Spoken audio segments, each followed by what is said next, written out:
फाउंडेशनकडून आम्हाला जे वह्या भेटल्या त्याच्यामुळे आम्हाला खूप आनंद होत आहे आणि आमच्यासारख्या आदिवासी मुलांना त्यांनी फ्री मध्ये वह्या दिल्या याचा आम्हाला खूप आनंद होत आहे.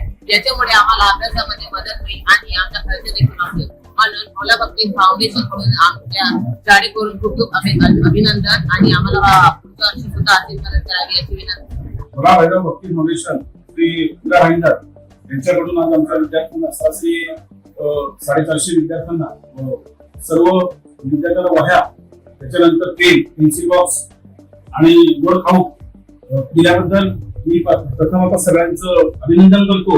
त्याचबरोबर एकंदरीत पाहता हा ग्रामीण आदिवासी भाग 100% आदिवासी भाग असल्या कारणानं या विद्यार्थ्यांना आज पहिल्याच दिवशी या अशा प्रकारच्या वह्या विद्यार्थ्यांना भेटल्यानंतर मुलांचा उत्साह भरपूर प्रमाणात वाढला गेला. मुलांची संख्या वाढणार आहे आणि मुलांच्या संख्येनुसार विद्यार्थ्यांची प्रगती होणार आहे आणि ह्याच प्रगतीनुसार विद्यार्थी काय करणार, महत्वाची गोष्ट म्हणजे पुढे जाऊन ना त्यांचा विकास होणार आहे. शैक्षणिक विकासामध्ये आपल्यासारख्या संस्थांचा जे काही योगदान आहे हे योगदान बहुमूल्य आहे आणि या बहुमूल्यामध्ये या योगदानामध्ये आपल्यासारखे लोक समाजामध्ये हे असे दान करतात. या दानाचं मूल्य अजिबात असणार आहे. पण एकंदरीत पाहता आपल्या ह्या दानातून प्रत्येक विद्यार्थी घडणार आहे आणि घडल्यानंतर विद्यार्थ्यांचा तर विकास होणारच आहे, त्याचबरोबर शाळेचा सुद्धा विकास होणार आहे. शाळेच्या विकासाबरोबर तालुक्याचा, राज्याचा आणि देशाचा विकास होणार आहे. आपल्या या बहुमूल्य कामाबद्दल मी विद्यालयाच्या वतीने, संस्थेच्या वतीने खूप खूप आभारी, धन्यवाद देतो. पूरी कार्यास आपल्याला शुभेच्छा देतो. धन्यवाद. नमस्कार दर्शकों, साथियों, मैं हूं शशि शर्मा, आप देख रहे हैं दबंग खबरें।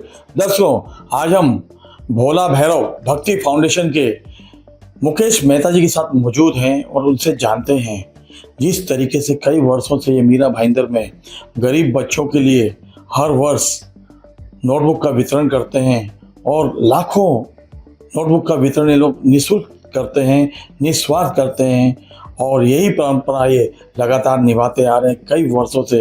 लेकिन इस बार इन्होंने एक अनूठी पहल की है।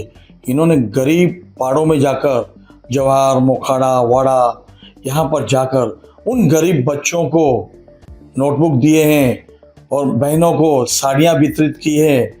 उनके चेहरे पे मुस्कान बिखेरी है। जबकि आज भी ये जो आदिवासी इलाके हैं, भले सरकार कितने भी दावे करे कि आदिवासी इलाकों में हम इतनी सुविधाएं देते हैं, सरकारी सुविधाओं का उन्हें लाभ मिलता है, लेकिन आज भी वो ये सारी सुविधाओं से वंचित हैं।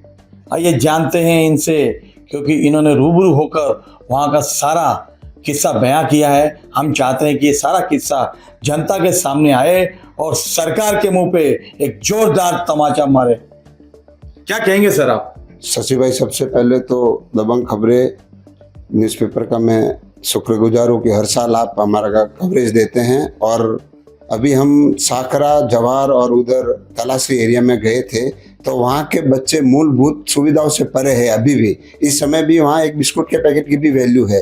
तो इस समय हमने 1500 बच्चों को जंबो साइज लॉन्ग नोटबुक वितरण किया है, पेंसिल, पेन का सेट, और आदिवासी महिलाओं बहनों के लिए 225 साड़ियों का वितरण किया है। और ये जो साड़ी का जो प्रपोजल था, शायद आपने मेरे को आइडिया दिया था, उसके लिए आपका खूब खूब धन्यवाद शशि भाई। मुकेश जी, क्या कहेंगे जिस तरीके से आपने वहाँ के हालात देखे, वहाँ गरीबी देखी, उन बच्चों के चेहरे पे आपने मुस्कान बिखेरी है, तो उनको किस चीज़ों की, सरकारी सुविधाओं की आज भी ज़रूरत है? तो खुल के आप बताइए ताकि ये हमारा वीडियो जो है हम सरकार तक पहुँचाएँ और उन लोगों को आज भी सुविधाओं से जो वंचित है उनको सुविधाएँ, सरकार जो है बड़े दावे करती है, उनको सुविधाओं से वंचित हो रहे हैं, उनको सुविधा मिले। हमने बच्चों से जहाँ तक बात की है वो 15-15 किलोमीटर चल के आ रहे हैं, रोज का 15-20 किलोमीटर चलते हैं। उनके पास साइकिल नहीं है, कोई व्यवस्था नहीं आने जाने की, बुक्स नहीं है उनके पास, पेंसिल नहीं है, रबर नहीं है, हर चीज़ के लिए वो मोहताज है उधर। जितना हो सके मैं मीरा भाईंदर और सभी संस्थाओं से मेरा नम्र निवेदन है कि उस जगह जाके आदिवासी इलाकों में ये जो सेवा का काम है वहाँ करना चाहिए।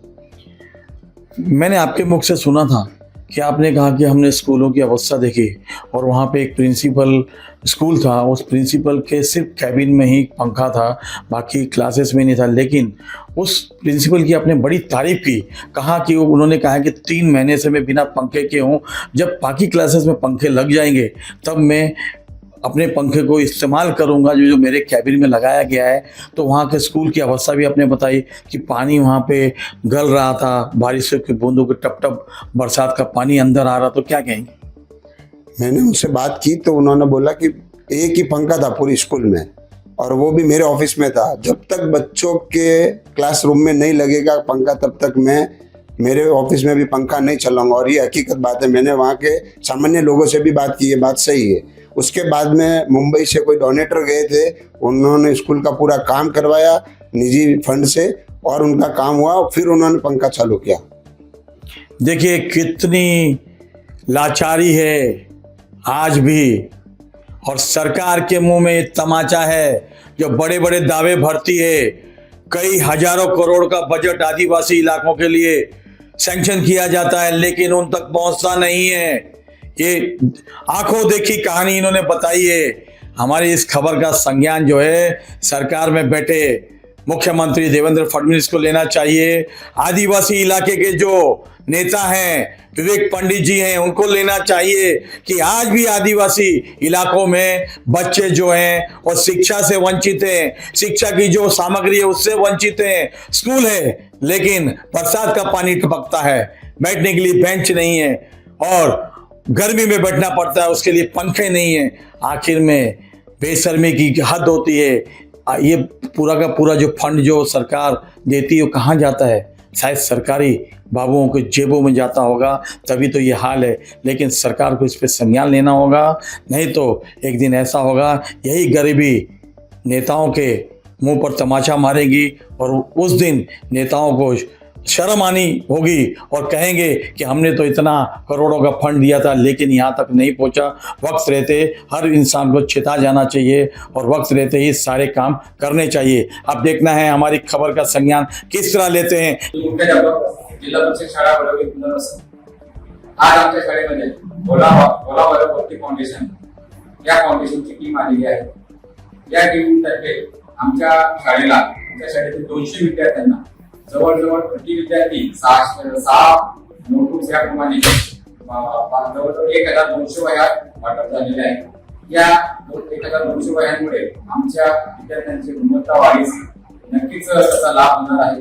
आणि विशेष म्हणजे आमचे जे विद्यार्थी आहेत दारिद्र्य खालचे आहेत, ते त्यांची आर्थिक परिस्थिती खूपच नाजूक असल्याने त्यांचा खूपच आर्थिक भार कमी झालेला आहे।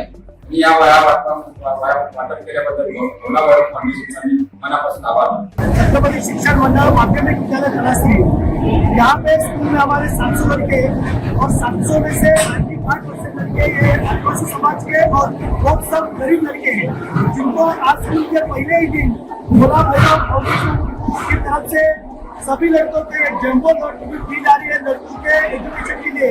ये बहुत इसका फायदा होने वाला है। हम हमारी स्कूल की ओर से और संस्था की तरफ से भोला भैरव फाउंडेशन का मनपूर्वक ऐसा आभार मानते हैं लड़कों की ओर से और स्कूल की ओर से।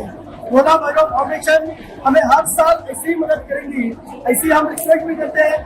यहाँ पे भोला भैरव फाउंडेशन के सभी जो अनुयायी है उनका मनपूर्वक ऐसा धन्यवाद स्कूल की ओर से। सर्वात प्रथम भोला भैरव भक्ती फाउंडेशन हा जो ट्रस्ट आहे यांच्या सर्व व्यक्तींना आणि त्यांच्या प्रमुखांना मी धन्यवाद देते की आमच्या या आदिवासी भागामध्ये खरंच ज्या पैशाची गरजेपेक्षा ज्या वस्तू आहेत शालेय वस्तूंचा उपयोग मुलांना त्यांच्या जीवनामध्ये खूप चांगल्या प्रकारे होतो। आणि आज शाळेचा पहिला दिवस आहे आणि त्या निमित्ताने त्यांनी आमच्या मुलांसाठी जशी गोड भेट दिलेली आहे, वह्यांचा सेट दिलेला आहे, पेन्सिल आहे, पेन आहे आणि या सर्व वस्तू दिल्या खरंच फायदेशीर करणार त्या अशा या वस्तू दिल्याबद्दल मी त्यांच्या शाळेच्या वतीने शाळेचं आमचं माध्यमिक विद्यालय तलासरी या शाळेला त्यांनी एवढं गिफ्ट दिलं त्याबद्दल मी त्यांचा खूप खूप आभार आहे।